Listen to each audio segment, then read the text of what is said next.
পতিত সরকারের সব লোক মসজিদের ইমাম থেকে বাংলাদেশের প্রধানমন্ত্রী পর্যন্ত পালিয়ে গেছে। বিএনপি ক্ষমতায় থেকে সৃষ্টি করা একটা দল, এই দল থাকবেন। আমার বীর চোটলা টিভির পক্ষ থেকে আমাদের এই রাজপথের নির্যাতিত নেতা হাসিবুর রহমান হাসিবকে আমার বীর চোটলা টিভির পক্ষ থেকে অভিনন্দন। আপনি কেমন আছেন? আলহামদুলিল্লাহ। 1990 এর গণ আন্দোলনে লক্ষ্মীপুরের মানুষ রাজপথে ছিল। আজ 2026 এ দাঁড়িয়ে লক্ষ্মীপুর বিএনপির মূল চ্যালেঞ্জ কি আর মূল দলকে কিভাবে সুসংগঠিত করছেন আপনার থেকে জানতে চাচ্ছি। ধন্যবাদ।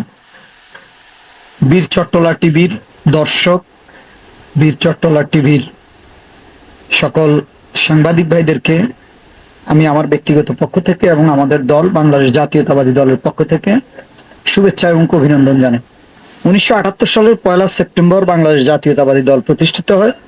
শহীদ রাষ্ট্রপতি জিয়াউর রহমান 19 দফা কর্মসূচির ভিত্তিতে বাংলাদেশ জাতীয়তাবাদী দল প্রতিষ্ঠা করেন এবং শহীদ রাষ্ট্রপতি জিয়াউর রহমান এই দল প্রতিষ্ঠার পর অনেকেই অনেক রকম সমালোচনা করেছেন যে বিএনপি ক্ষমতায় থেকে সৃষ্টি করা একটা দল, এই দল থাকবেন। কিন্তু আপনারা সবাই লক্ষ্য করেছেন শহীদ জিয়ার মৃত্যুর পর এই দল আরো শক্তিশালী হয়েছে, সুসংগঠিত হয়েছে। শহীদ জিয়ার মৃত্যুর পর বেগম জিয়ার নেতৃত্বে দীর্ঘদিনের লড়াই সংগ্রামের মধ্য দিয়ে বাংলাদেশ জাতীয়তাবাদী দল একটি আদর্শিক সংগঠন হিসেবে বাংলাদেশে প্রতিষ্ঠা পেয়েছে এবং বেগম খালেদা জিয়ার নেতৃত্বে নির্দলীয় নিরপেক্ষ সরকারের অধীনে নির্বাচন বাংলাদেশের সর্বপ্রথম অনুষ্ঠিত হয় 1991 সালে। সেই নির্বাচনে বাংলাদেশ জাতীয়তাবাদী দল সংখ্যাগরিষ্ঠ আসনে জয়লাভ করে। এরপর 2001 সালে বাংলাদেশ জাতীয়তাবাদী দল আবারও ক্ষমতায় আসে। এরপর 1/11 সামরিক জান্তা মইনুল আহমেদের ষড়যন্ত্রের কারণে বাংলাদেশ জাতীয়তাবাদী দল দীর্ঘদিন ক্ষমতার বলয়ের বাইরে ছিল। আপনারা সবাই জানেন 2009 সাল থেকে খুনি হাসিনার নেতৃত্বে একটি ফ্যাসিবাদী সরকার, ভারতের তাবেদার একটি সরকার, ভারতের তল্পিবাহক হিসেবে ভোট জালিয়াতির মাধ্যমে, রাতের ভোটের মাধ্যমে, জনগণবিহীন ভোটের মাধ্যমে আওয়ামী লীগ দীর্ঘ 15-16 বছর বাংলাদেশের রাষ্ট্র ক্ষমতাকে দখল করে রেখে বিগত 24 সালে জনগণের আন্দোলনের মধ্য দিয়ে ফ্যাসিবাদী খুনি হাসিনার পতন হয় এবং শেখ হাসিনার নেতৃত্বে আওয়ামী লীগের অধিকাংশ নেতাকর্মী বর্তমানে ভারতে আশ্রয় নিয়েছে। তারা ভারতে থেকে আজকে ষড়যন্ত্র করছে। সর্বশেষ যে জাতীয় নির্বাচন, সেই নির্বাচন জননেতা জনাব তারেক রহমানের নেতৃত্বে বাংলাদেশ জাতীয়তাবাদী দল সংখ্যাগরিষ্ঠ আসনে জয়লাভ করে বর্তমানে বাংলাদেশের রাষ্ট্র ক্ষমতায় রয়েছে। আমাদের প্রত্যাশা শহীদ রাষ্ট্রপতি জিয়াউর রহমান, মরহুমা বেগম খালেদা জিয়ার নেতৃত্ব মতোই জনাব তারেক রহমান বাংলাদেশের সফল শাসক হিসেবে ইতিমধ্যেই আবির্ভূত হয়েছে। তার নেতৃত্বে বাংলাদেশ এগিয়ে যাবে, এটা আমাদের দৃঢ় বিশ্বাস। এবং আমরা তৃণমূল পর্যায়ে বাংলাদেশ জাতীয়তাবাদী দলের যে কর্মী সমর্থক রয়েছে, আমরা তাদেরকে সংগঠিত করছি এবং আমাদের বিশ্বাস আমাদের এই বিশাল কর্মী বাহিনী জনগণের পাশে দাঁড়িয়ে কাজ করবে। দেশের কল্যাণে তারা আত্মনিবেদিত থাকবে। সকল লোভ লালসার ঊর্ধ্বে থেকে বাংলাদেশ জাতীয়তাবাদী দলের সকল পর্যায়ের নেতাকর্মীরা দেশ গড়ার সংগ্রামে নিজেদেরকে নিয়োজিত রাখবে এবং আগামীতে যে নির্বাচনগুলো অনুষ্ঠিত হবে, স্থানীয় সরকার নির্বাচন, এই নির্বাচনগুলোতে বাংলাদেশ জাতীয়তাবাদী দল এককভাবে অংশগ্রহণ করবে এবং আমরা বিশ্বাস করি বাংলাদেশ জাতীয়তাবাদী দল সেই নির্বাচনগুলোতেও জয়লাভ করবে। এবং আমাদের জনগণ, বিশেষ করে আমাদের যে বাংলাদেশের বৃহৎ একটা অংশ নারী সমাজ, সেই নারী সমাজকে স্বাবলম্বী করার জন্য আমাদের প্রাণপ্রিয় নেতা জনাব তারেক রহমান ফ্যামিলি কার্ড কর্মসূচি, সেটা ইতিমধ্যে বাস্তবায়ন শুরু হয়েছে। বাংলাদেশের অনেক থানা এবং ইউনিয়নে ফ্যামিলি কার্ডের কার্যক্রম শুরু হয়েছে এবং অচিরেই ফ্যামিলি কার্ডের কার্যক্রম বাংলাদেশ ব্যাপী বিস্তৃত হবে। আমাদের যে নারী গোষ্ঠী রয়েছে তারা স্বাবলম্বী হবে, এটাই আমাদের প্রত্যাশা। জি, ধন্যবাদ।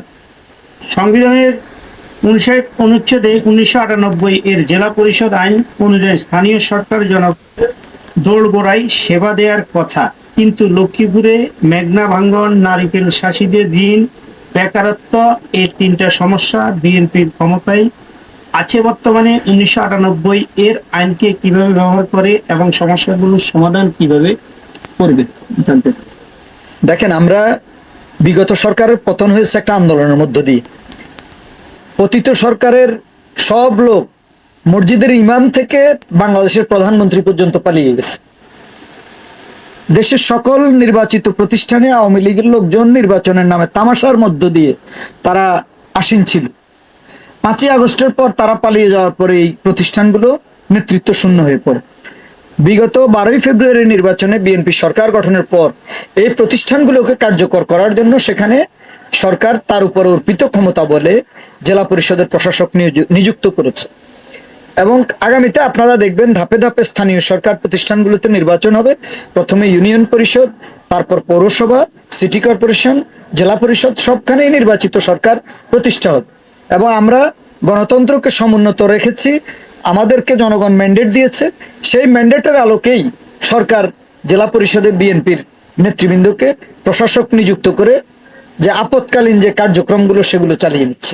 এবং আমরা দৃঢ়ভাবে আশা ব্যক্ত করছি যে নদী ভাঙ্গন ইতিমধ্যেই সেখানে বেড়িবাঁধ নির্মিত হচ্ছে রামগতি কমলনগরে, আপনারা দেখেছেন সেখানে কাজ চলতেছে, সড়ক অবকাঠামোগুলোর কাজ চলতেছে, গ্রামীণ সড়ক যেগুলো সেগুলোর উন্নয়নমূলক কর্মকাণ্ড চলছে, দেশের শিক্ষা প্রতিষ্ঠান, তারপরে দেশের মসজিদ মাদ্রাসা সবখানেই ইতিমধ্যে আমাদের সরকার তাদের যে উন্নয়নের ছোঁয়া সেটা লাগাতে শুরু করেছে।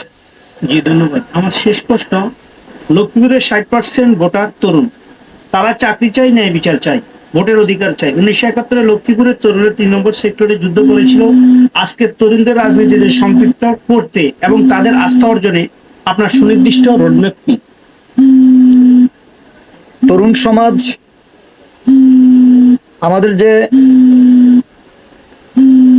গণতান্ত্রিক যে সমাজ ব্যবস্থা, এই সমাজ ব্যবস্থা প্রতিষ্ঠা করার জন্য বাংলাদেশ জাতীয়তাবাদী দল একমাত্র দল যেই দলটা বিগত 17 বৎসর লড়াই করেছে। আপনারা জেনে থাকবেন বিগত 2010 সালে বর্তমানে যে প্রধান বিচারপতি জেলে আছেন খায়রুল বাশার, এরা বিচার ব্যবস্থাকে ধ্বংস করে ভারত এবং খুনি হাসিনার পরামর্শক্রমে তত্ত্বাবধায়ক সরকার ব্যবস্থাকে বাতিল করে দিয়েছে। সেই তত্ত্বাবধায়ক সরকার ব্যবস্থা ফিরিয়ে আনার জন্য বাংলাদেশ জাতীয়তাবাদী দল সবার আগে আন্দোলন শুরু করে এবং 11 সালের 29শে জানুয়ারি আমরা তত্ত্বাবধায়ক সরকার ফেরানোর দাবিতে গণমিছিল করি। সেই গণমিছিলে লক্ষ্মীপুরের দক্ষিণ তেমুহনীতে পুলিশ গুলিবর্ষণ করে আমাদের আবুল কাশেম এবং রুবেল নামে 2 জন কর্মী নিহত হয় এবং আমাদের শত শত কর্মী গুলিবিদ্ধ হয়। সেখান থেকে আমাদের লড়াই শুরু এবং সেই লড়াই শুরু করে আমরা 5ই আগস্ট পর্যন্ত 4 আগস্ট পর্যন্ত আমাদেরকে লড়াই করতে হয়েছে। এই দীর্ঘ লড়াইয়ের যে পরিক্রমা, সেখানে আমাদের শত শত নেতাকর্মী নিহত হয়েছে, কারারুদ্ধ হয়েছে, জেল খেটেছে, পঙ্গু হয়েছে, চোখ হারিয়েছে আমাদের শত শত নেতাকর্মী। কিন্তু বাংলাদেশ জাতীয়তাবাদী দল কখনো আদর্শচ্যুত হয় নাই। সেজন্য আমরা বিশ্বাস করি এবং আমাদের প্রত্যাশা এদেশের গণতন্ত্রকামী, স্বাধীনতাকামী, যারা আইনের শাসন চায়, গণতন্ত্র চায়, সুশাসন চায়, তারা বাংলাদেশ জাতীয়তাবাদী দলের বাইরে তাদের চিন্তা করার অন্য কোনো সংগঠন নাই, অন্য কোনো দল নেই। বিএনপি একমাত্র আশ্রয়স্থল, দেশের মানুষের, আপামর মানুষের একমাত্র আশ্রয়স্থল বিএনপির, এবং বিএনপি গণতন্ত্রকে লালন করে, বিএনপি আইনের শাসনকে ধারণ করে।